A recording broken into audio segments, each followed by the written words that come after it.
Good morning friends, welcome back on our YouTube channel G learning point. और आज हम mathematics start कर रहे हैं। शून्य से शिखर तक आपको समझाएंगे और चीज़ों को बिल्कुल स्टार्टिंग से स्टार्ट करेंगे। ठीक है, तो बने रहिए हमारे YouTube channel G learning point से। तो देखिए, सबसे पहले हम ये जानते हैं कि मैथमेटिक्स क्या है। मैथमेटिक्स जो वर्ड है, ये मैथमेटिक्स वर्ड का हिंदी मतलब होता है गणित, और ये शब्द लिया गया है ग्रीक वर्ड मैथिन से लिया गया है। मतलब जो ये मैथमेटिक्स, अगर हम कह सकते हैं मैथमेटिक्स जो वर्ड है ये ग्रीक वर्ड से लिया गया है, ग्रीक वर्ड से डराइव्ड किया गया है। और वो ग्रीक वर्ड कौन सा है? मैथिन है। कौन सा है? मैथिन। ये वर्ड इसी वर्ड से डराइव्ड किया गया है। इस मैथिन शब्द का मतलब होता है शिक्षा प्राप्त करना। इस मैथिन शब्द का क्या मतलब होता है? शिक्षा प्राप्त करना। अब हम बात करते हैं इस मैथमेटिक्स के पितामह के बारे में, और उससे पहले हम जानते हैं इसकी परिभाषा। अगर आपसे पूछे कि मैथमेटिक्स क्या है, आप बताएंगे इसमें कि मैथमेटिक्स मात्रात्मक, गणनात्मक और संख्यात्मक अध्ययन को ही हम मैथमेटिक्स अर्थात गणित कहते हैं। ये विज्ञान की एक उप शाखा है और इसे हम विज्ञान का मापन भी कहते हैं। ठीक है, तो गणित की जो डिफिनीशन बनती है, ये गणित शाखा, ये उसकी बहुशाखा है, विज्ञान की बहुशाखा है। और ये क्या है? विज्ञान की बहुशाखा है, बहुशाखा है। और इसके अंतर्गत हम पढ़ते क्या हैं? इसके अंदर हम संख्यात्मक, मात्रात्मक व गणनात्मक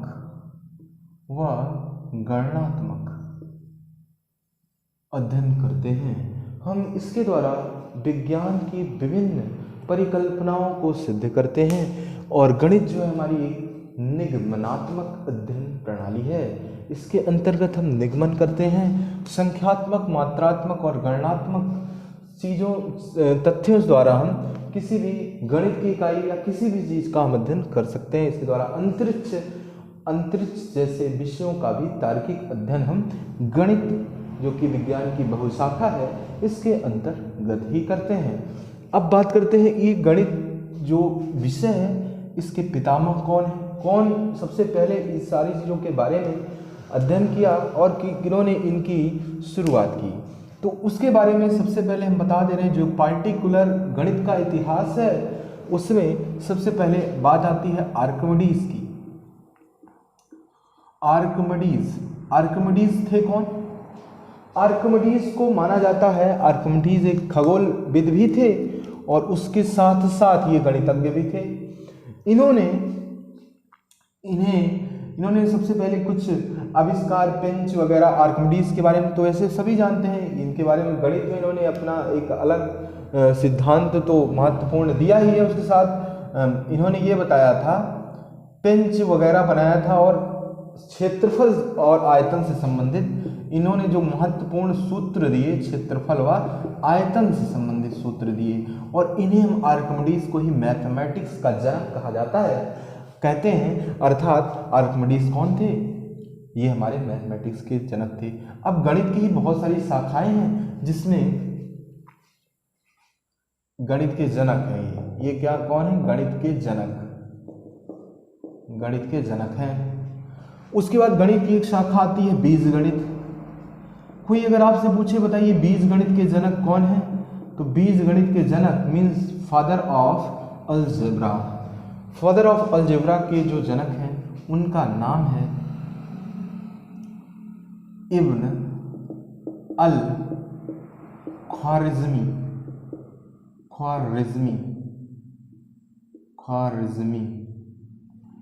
इब्न अल ख्वारिज़मी इनका नाम है। आगे और भी इनका थोड़ा सा बड़ा नाम है, मोहम्मद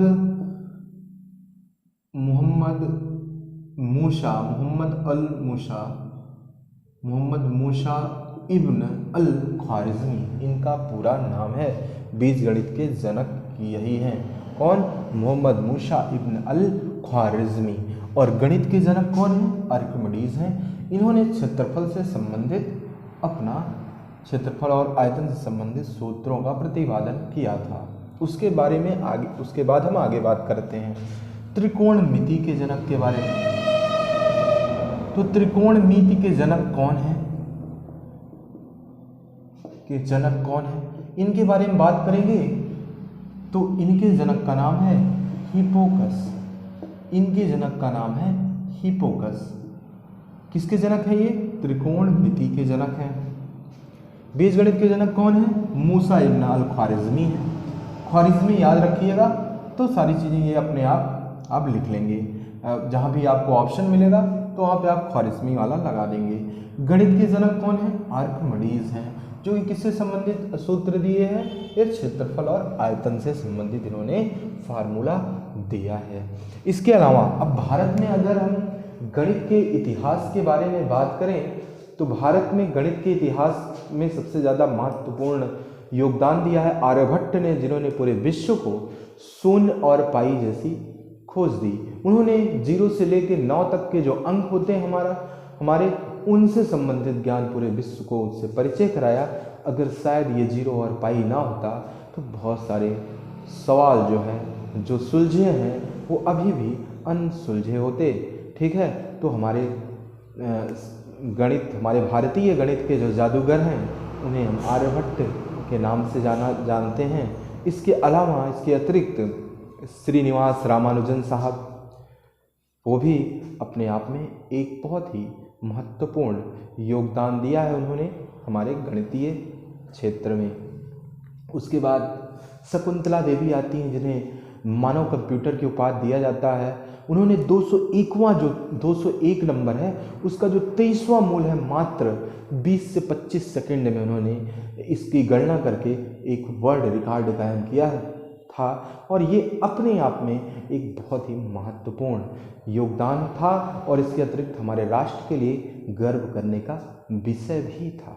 ठीक है, तो ये थोड़ा सा मैथ स्टार्ट करने के पहले मैथ की जो पहला चैप्टर है संख्या पद्धति, उसको स्टार्ट करने से पहले हमें ये बात बताना ज़रूरी था, इन चीज़ों के बारे में नॉलेज कराना भी ज़रूरी था कि गणित है क्या। ठीक है, आई होप आप सबको गणित की परिभाषा, गणित शब्द की उत्पत्ति कहाँ से हुई है, इसे कहाँ से डिराइव्ड किया गया है, माइथिन वर्ड से लिया गया है इसे, ये ग्रीक शब्द है और यहाँ इसका मतलब होता है शिक्षा प्राप्त करना।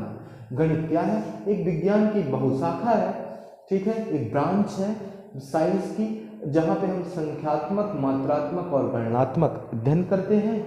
इसके अतिरिक्त हम अंतरिक्ष का इसमें अध्ययन करते हैं और अन्य जितनी भी तार्किक चीज़ें हैं, चाहे वो विज्ञान से संबंधित हों और चाहे वो अंतरिक्ष या खगोल से संबंधित हो, उन सब का अध्ययन हम गणित विषय के अंतर्गत करते हैं। फिर बात किए थे हम गणित के जनक के बारे में, तो गणित के जनक हैं हमारे आर्किमिडीज। आर्किमिडीज साहब ने क्षेत्रफल और आयतन से संबंधित सूत्र भी दिया था। उसके बाद बीज गणित की बात आती है, जो प्रमुख शाखाएं हैं, तो बीज गणित के जनक हैं मोहम्मद मूसा इब्न अल ख्वारिज़मी। और उसके बाद त्रिकोणमिति के जनक की बात आती है, तो ये इसके जनक हिप्पोकस हैं। और अभी एक बच रहा है और ज्यामिति। अक्सर आप लोगों ने ज्यामिति के जनक का नाम सुनते रहते हैं, तो ज्यामिति के जो जनक हैं, ज्यामिति के जनक यूक्लिड है। उसी से आप लोगों ने यूक्लिड का थ्योरम भी पढ़ा है। यूक्लिड साहब कौन थे? ये ज्यामिति के जनक थे। तो हमने अभी तक गणित की परिभाषाएं और ये मेन टॉपिक जो अक्सर कंपटीशन एग्जाम में और इसके साथ साथ हमारे अलग से एकेडमिक एग्जाम में भी पूछा जाने वाला प्रश्न है। ठीक है, अब इसके बाद हम पढ़ना स्टार्ट करेंगे संख्या पद्धति। ठीक है, गणित के इतिहास को जानने के बाद हम ये जानेंगे संख्या पद्धति क्या है। ठीक है, सबसे पहले हम इसको इरेज कर लेते हैं।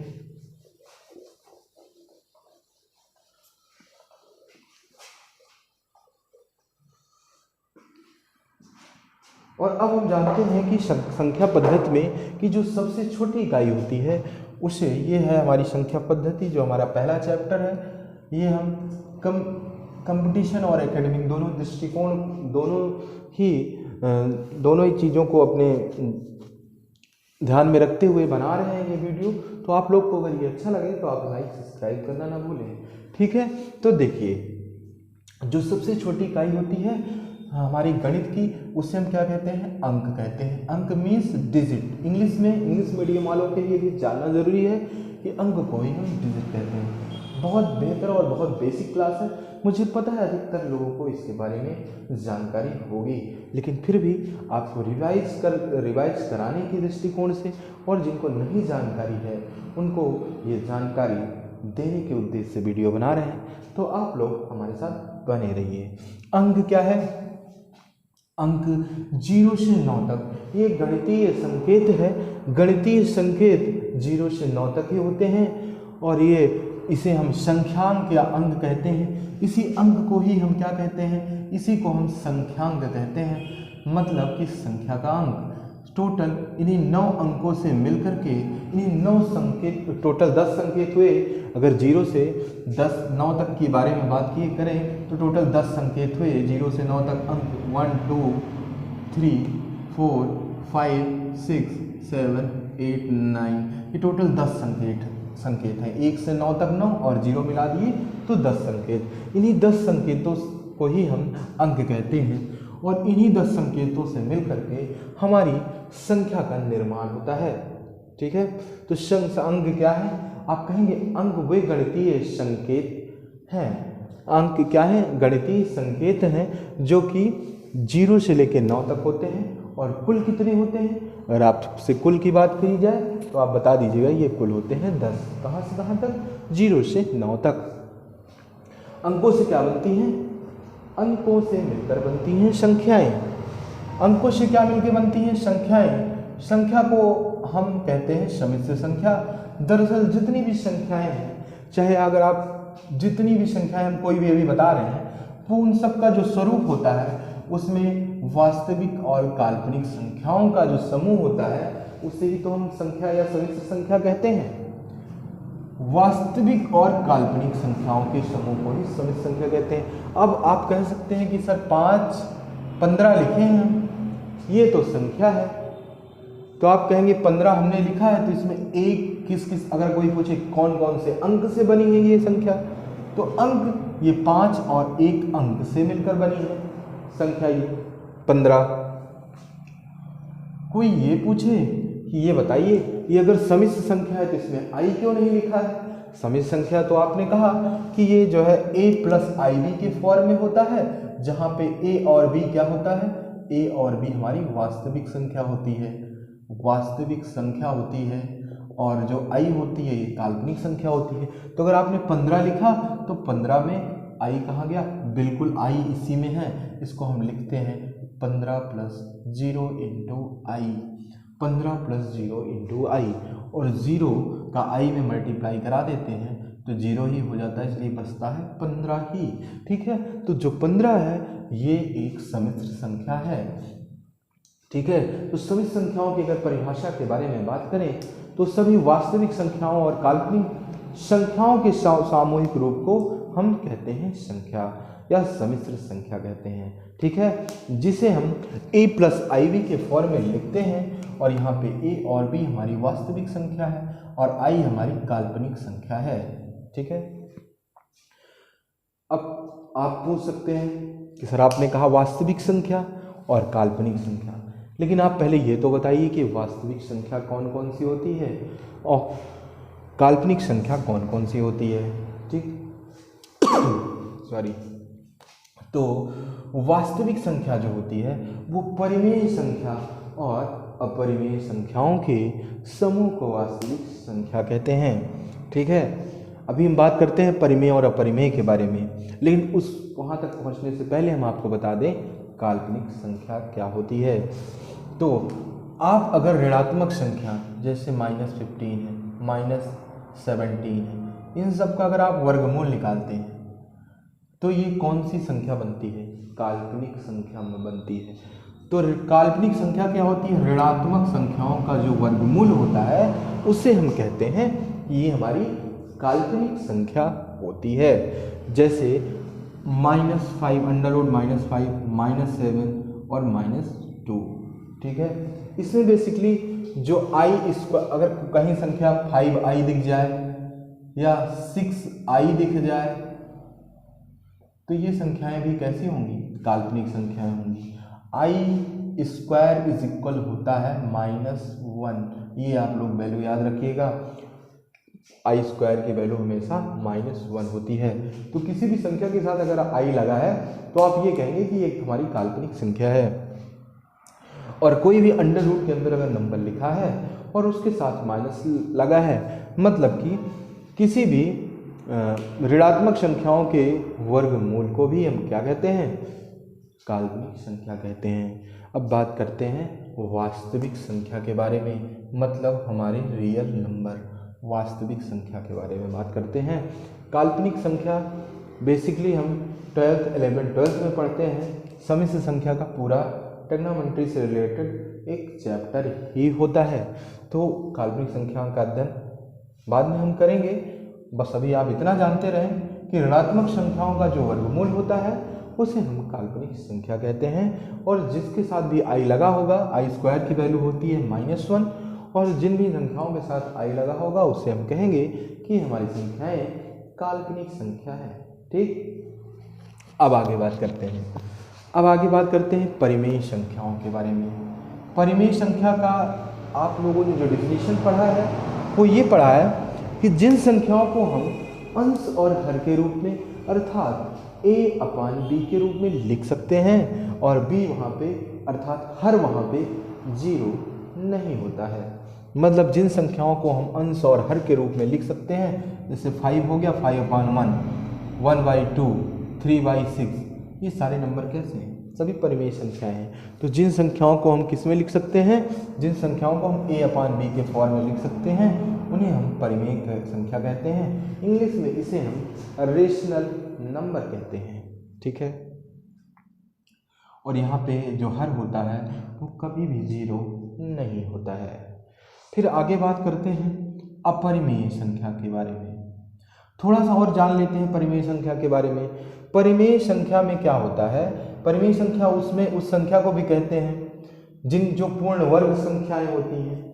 जो पूर्ण वर्ग संख्याएं हैं अर्थात जिनका वर्गमूल पूरा एक पूर्ण संख्या के रूप में आ जाता है, वो सारी संख्याएं परिमेय संख्या के अंतर्गत आती हैं। जैसे √4 है, √4 का वर्गमूल कितना होता है? आप कहेंगे 2 होता है। √9 का 3 होता है। ये जो सिंपल नंबर है या जो माइनस वाले नंबर हैं, ये सारे नंबर कैसे हैं हमारे? ये सभी संख्याएं परिमेय में आती हैं, क्योंकि इन सब का अपान 1 लिख सकते हैं और जिसका अपान 1 लिख सकते हैं वो सब परिमेय संख्या के अंतर्गत आती हैं।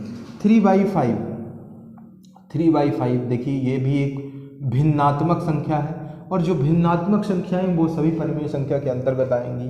पाई का मान वैसे लोग अप्रॉक्सीमेट में मान लेते हैं, मतलब लगभग में मान लेते हैं 22/7। वैसे इसका एग्जैक्ट मान अगर देखा जाए तो वो होता है 1.73256 ... मतलब ऐसे ही बढ़ता जाता है।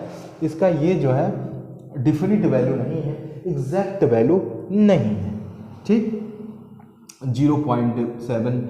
अब इसको क्या हम 0.7 को भी बदल सकते हैं? बिल्कुल बदल सकते हैं। 0.7 को हम लिख सकते हैं 7/10। तो ये भी हमारी जो 0.7 है ये कैसा नंबर है? आप कहेंगे ये भी हमारा परिमेय संख्या है। ठीक है, फिर बात करते हैं 0.33। यहाँ पे एक ही संख्या की बार बार पुनरावृत्ति हो रही है। अंकों की पुनरावृत्ति अनंत तक हो सकती है। इसमें जो परिमेय संख्या है, इसमें पॉइंट के बाद मतलब जो दाशमिक संख्याएं आएंगी उसमें अगर अंकों की पुनरावृत्ति हो रही है, जैसे इसमें तो अंकों की पुनरावृत्ति नहीं हो रही थी, इसको हमने चेंज कर लिया भिन्न में। और अगर इसमें जैसे कि कोई भी नंबर पॉइंट के बाद अगर लगातार आ रहा है, जैसे 0.444 ... तो इसे हम लिखते हैं, कोई नंबर बार बार आ रहा है तो जो नंबर बार बार आ रहा है उसके ऊपर बार लगा देते हैं। ठीक है, ये बार का सिंबल है, ये बताता है कि 4 लगातार आगे आ रहा है। ठीक है, तो ये जो संख्या है ये हमारी कैसी संख्या है? ये हमारी परिमेय संख्या है। इसको हम भिन्नात्मक रूप में बदल भी सकते हैं, जिसका रोल हम आगे पढ़ेंगे। अब और आगे देखिए, ये तो एक नंबर की पुनरावृत्ति हुई, ऐसे हो सकता है 4 7 8 4 7 8 4 7 8 ऐसे ऐसे बढ़े, मतलब ये 3 नंबर आगे बढ़े ना। तो ऐसी संख्याएं भी क्या होंगी, ये भी हमेशा, इन्हें भी हम भिन्न में बदल सकते हैं। भिन्न में बदलने का जो प्रोसेस है आगे की क्लासेस में समझाएंगे आपको। तो ये जो है हमारा कैसा नंबर हो गया, ये हमारी परिमेय संख्या हो गई। तो इसमें इस डेफिनेशन से थोड़ा अगर आगे हम पढ़ना चाहेंगे तो इन दोनों की जानकारी हमको होनी चाहिए कि इसमें दशमलव के बाद अंकों की संख्या को गिना जा सकता है। ठीक है, तो कोई अगर आपसे पूछेगा कि बच्चों परिमेय संख्या में दशमलव के बाद अंकों की संख्या को क्या किया जा सकता है, क्या गिना जा सकता है, आप कहेंगे हाँ बिल्कुल गिना जा सकता है। अंकों की पुनरावृत्ति इसमें कहाँ तक हो सकती है, बिल्कुल अनंत तक हो सकती है, कोई प्रॉब्लम नहीं। पुनरावृत्ति लेकिन होनी चाहिए। जितनी भी पूर्ण संख्याएं आएंगी, मतलब जिनका वर्गमूल पूरा पूरा निकल सकता है, उन्हें भी हम कहते हैं कि वो परिमेय संख्याएं हैं। ठीक है, तो ये बात आई थिंक परिमेय संख्याओं की क्लियर हो गई होगी। अब देखते हैं अपरिमेय संख्या क्या होती है। अपरिमेय संख्या दशमलव के बाद ना तो इसमें अंकों की संख्या को आप गिन सकते हैं, बिल्कुल नहीं गिन सकते हैं, ना ही इसमें किसी भी दशमलव के बाद किसी भी संख्या की पुनरावृत्ति होती है, और ना ही इसे हम अंश और हर के रूप में लिख सकते हैं, मतलब इसे हम a/b के रूप में नहीं लिख सकते हैं। ठीक है, ना तो इसमें अगर इसका हम वर्गमूल निकालें तो संख्याओं का पूर्ण वर्ग निकल के आएगा, अर्थात किसी पूर्ण संख्या के रूप में इसका वर्गमूल निकल के भी नहीं आएगा। ठीक है ना, जैसे उदाहरण देखें √2, वैल्यू तो आपको पता होगा 1.414 समथिंग ऐसे बढ़ता चला जाता है नंबर, लेकिन इसमें किसी संख्या की पुनरावृत्ति नहीं होती है। 0.3, √3, √5, √6, √7, √8 ये सब पूर्ण वर्ग संख्याएं नहीं हैं, और जो संख्याएं पूर्ण वर्ग संख्याएं नहीं है वो परिमेय भी नहीं है। वो कैसी हैं, तो वो अपरिमेय संख्या है। उसके बाद बात करते हैं पाई। हमेशा ध्यान रखिए पाई की वैल्यू जो है 22/7 जो होती है वो लगभग मान होता है, एग्जैक्ट मान नहीं होता है। तो अगर हम बात करें पाई किस में आएगा, पाई हमेशा अपरिमेय मीन्स इर्रेशनल नंबर में आएगा।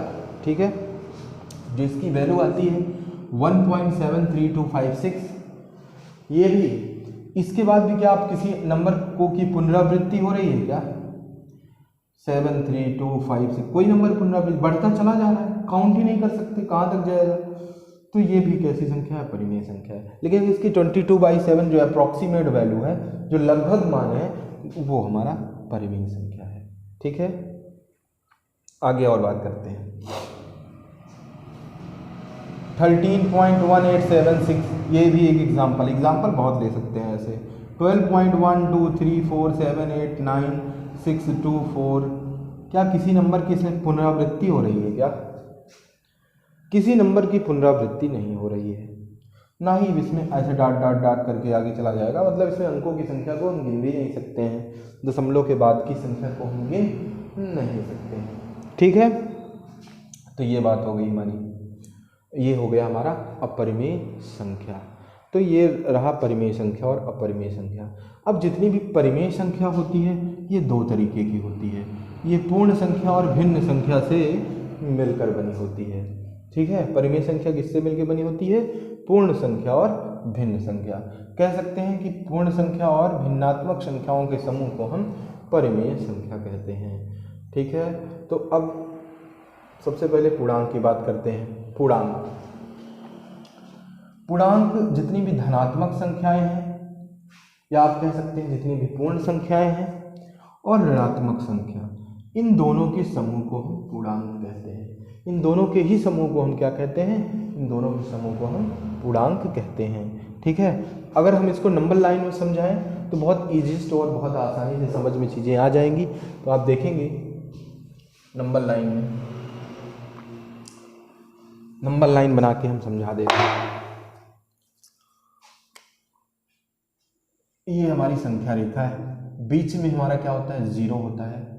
राइट साइड चलते हैं तो नंबर बढ़ता जाता है, +1 +2 +3 +4 +5 और ऐसे से बढ़ता जाता है। मतलब हम अपने दाईं तरफ अगर चलेंगे, अपनी राइट साइड चलेंगे तो नंबर बढ़ता जाएगा, अपने लेफ्ट साइड चलेंगे तो नंबर क्या होगा, जितना इधर एक्चुअल में बढ़ रहा है उतना ही घटता जा रहा है, -5 -6, ठीक है। तो ये घटता जा रहा है। इसी संख्या रेखा में हम आपको ये धनात्मक, ऋणात्मक, पूर्ण संख्या सारी चीज़ें क्लियर कर दे रहे हैं, ठीक है। पूर्णांक मैंने कहा दो, मेनली तो 2 ही टाइप के होते हैं। किसी किसी बुक में इसको शून्य पूर्णांक अलग बता दिया गया है, लेकिन हम इसको कह सकते हैं कि पूर्ण संख्या और ऋणात्मक संख्याओं के समूह को पूर्णांक कहते हैं। मतलब देखिए, 0 से लेके 0 को मिला दें, 1 से लेके, मतलब गिनती के जितने भी नंबर हैं, अगर यहाँ से लें 1 से लेके इन्फिनिटी तक, इधर -इन्फिनिटी लिख सकते हैं, मतलब ये भी अनंत तो वो भी अनंत। +1 से हम काउंटिंग शुरू करते हैं, तो +1 से जितनी भी संख्याएं अनंत तक, 1 से लेके अनंत तक की संख्याओं को हम क्या कहते हैं, प्राकृतिक संख्या कहते हैं। इसके बहुत सारे रूल हैं, अभी हम बाद में इसके बारे में बात करेंगे, ठीक है। प्राकृतिक संख्या कहते हैं। लेकिन जब हम 0 को भी मिला दें, ये इतनी जो सीरीज बनी, ये इतनी सीरीज, 0 को भी हम प्राकृतिक संख्या में मिला दें तो हमें मिल जाती है पूर्ण संख्या, पूर्ण संख्या। और ये -1 से लेके इन्फिनिटी तक जितनी भी संख्या है, इसे हम ऋणात्मक संख्या कहते हैं, ऋणात्मक पूर्णांक कहते हैं, ऋणात्मक पूर्णांक।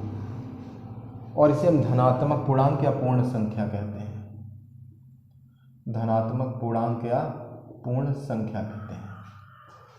तो पूर्ण धनात्मक पूर्णांक और ऋणात्मक पूर्णांक के जो समूह को हम कहते हैं पूर्णांक, ठीक। भिन्नों के बारे में थोड़ा सा बताते हैं, इसका एक अलग से अपना चैप्टर है, उसमें हम इसको पढ़ाएंगे। भिन्न क्या होता है? पूर्ण के अंश भाग को दिखाने की जो विधि होती है उसे हम भिन्न कहते हैं। पूर्ण के अंश भाग को दिखाने की जो विधि होती है उसे हम भिन्न कहते हैं। और इसमें जो संपूर्ण भाग होता है उसे हम इस लाइन के नीचे लिखते हैं, जिसे हम कहते हैं हर। और जो इसका अंश भाग होता है उसको हम ऊपर लिखते हैं, जिसे हम कहते हैं अंश, ठीक। इसके बारे में इसके बहुत सारे टाइप हैं, उचित भिन्न, अनुचित भिन्न और मिश्र भिन्न। इन सब चीज़ों के बारे में हम आगे पढ़ेंगे। बहरहाल चलते हैं आगे। भिन्न के बारे में अभी आपको थोड़ी जानकारी रखनी है। और ये भिन्न क्या है हमारा? भिन्न जो है संपूर्ण भाग को अंश भाग में दिखाने की विधि को ही हम भिन्न कहते हैं, जिसे हम अंश और हर के रूप में लिखते हैं, ठीक। अब बात करते हैं धनात्मक संख्याओं में प्राकृतिक संख्या किसे कहते हैं। प्राकृतिक संख्याएं वो संख्याएं होती हैं, प्राकृतिक संख्याएं हमारी वो संख्याएं होती हैं जिनसे हम गिनती करते हैं, जिनसे हम काउंटिंग करते हैं। अगर इंग्लिश में बोले तो counting numbers are called natural number. इसे हम डिनोट करते हैं यन से। इसे हम किससे डिनोट करते हैं? यन से। यन फॉर नेचुरल नंबर। और ये स्टार्ट कहाँ से होती हैं? ये स्टार्ट होती हैं 1 से, 1 2 3 डॉट डॉट डॉट इन्फिनिटी। ये संख्याएं 1 से स्टार्ट होती है, हमेशा याद रखिए। सबसे छोटी प्राकृतिक संख्या 1 होती है और सबसे बड़ी उसे हम मेजर नहीं कर सकते, उसे हम जान नहीं सकते, उसे कंसीडर नहीं कर सकते, वो इन्फिनिटी होती है, ठीक है। कोई पूछे कि सबसे बड़ी प्राकृतिक संख्या कौन होगी तो बता देना अनंत तक होती है, ठीक। अब प्राकृतिक संख्या को 2 पार्ट में बांटा गया, एक यौगिक संख्या, एक अभाज्य या ऋण संख्या। अब आप कहेंगे ये अभाज्य या ऋण संख्या क्या है?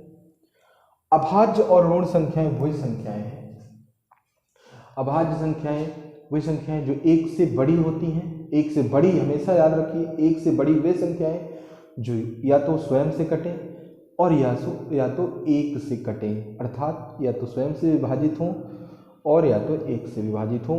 तो ऐसी संख्याएं हमेशा जो है भाज्य या ऋण संख्याएं कहलाती हैं, ठीक है। और इसके अलावा ये अपने और 1 के अलावा अन्य किसी संख्या से नहीं कटती है, ठीक है। इंग्लिश में कंपोजिट नंबर और प्राइम नंबर, इसे कंपोजिट नंबर कहते हैं यौगिक को, और इसे कहते हैं प्राइम नंबर। तो अभाज्य संख्याएं कौन सी संख्याएं होती हैं? वे संख्याएं एक से बड़ी वे संख्याएं होती हैं जो या तो खुद से कटे या तो एक से कटे। तो ऐसी संख्याएं क्या होंगी? ऐसी संख्याएं हमारी अभाज्य संख्या होंगी। यौगिक संख्याएं कौन सी संख्याएं होती हैं? यौगिक संख्याएं अर्थात जिन्हें हम भाज्य संख्या भी कहते हैं, इंग्लिश में कंपोजिट नंबर कहते हैं, वो संख्याएं होती है जो एक से बड़ी, इसमें भी आप कहेंगे एक से बड़ी वे संख्याएं जो खुद से भी कटे, खुद से भी विभाजित हों, एक से भी विभाजित हों, उसके अतिरिक्त अन्य अलग अलग नंबरों से भी विभाजित हों, तो उसे हम कहते हैं भाज्य संख्या। ठीक है, जैसे अभाज्य संख्या के एग्जाम्पल की बात करें तो 2 अभाज्य संख्या कौन सी हो जाएगी? 2 हो जाएगी। 3, 5, 3, 5, 7, 11, ऐसे ये सारी संख्याएं क्या है? एक से बड़ी भी हैं। 2 जैसे खुद से कटता है और 1 से कटता है, क्या इसके अलावा और किसी से कटता है 2? आप कहेंगे बिल्कुल नहीं कटता है। ठीक है, यौगिक संख्याएं कौन सी संख्याएं हैं? यौगिक संख्याएं वो संख्याएं हैं जो अपने से भी कटें, एक से बड़ी हुई संख्याएं हैं जो अपने से कटें, एक से कटें, इसके अलावा अन्य नंबर से कटें। तो जैसे सबसे छोटी यौगिक संख्या 4 हो गई, सबसे छोटी भाज्य संख्या 4 हो गई, 4 हो गया, और उसके बाद 6 हो गया, 4 से कटेगा, 2 से कटेगा, 1 से कटेगा। ठीक है, तो इसलिए ये क्या हो गया? यौगिक संख्या हो गया। 6 हो गया, 8, 9, इन्फिनिटी। तो ये 4 सबसे छोटी क्या हो गई? यौगिक संख्या। अब 9 3 से कटता है, वो अपने 1 से भी कटता है, खुद से भी कटता है, इसलिए ये भी यौगिक संख्या है। ठीक है, तो ये सब अभाज्य संख्या है और ये यौगिक संख्या है। ठीक है, अब इसमें क्वेश्चन ये कभी कभी बनता है सबसे छोटी प्राइम नंबर कौन कौन से हैं? तो आप कहेंगे सबसे छोटी प्राइम नंबर की कौन सा है? 2 है। और सबसे जो है सबसे छोटा यौगिक नंबर या कंपोजिट नंबर कौन सा है? 4 है। ठीक है, तो ये थी हमारी आज की बहुत ही बेसिक क्लास। इसके बाद हम इसी में से जो एक हाई लेवल के या मॉडरेट, इजी टू मॉडरेट जितने भी क्वेश्चन बनते हैं, जितने भी रोल हैं, उन सबको हम आगे की वीडियो में आपको बताएंगे। जिसमें सबसे पहले हमारी प्राकृतिक संख्या होगी, उसमें जो होगा उनके योग से संबंधित फार्मूला है, उनके वर्गों के योग से संबंधित फार्मूला है, उनके घनों के योग से संबंधित फार्मूला है। और अगर एक चीज़ और हम आपको बता दें, कोई भी लगातार 4 प्राकृतिक संख्या अगर आ रही है तो हमेशा वो 24 से कटेगी।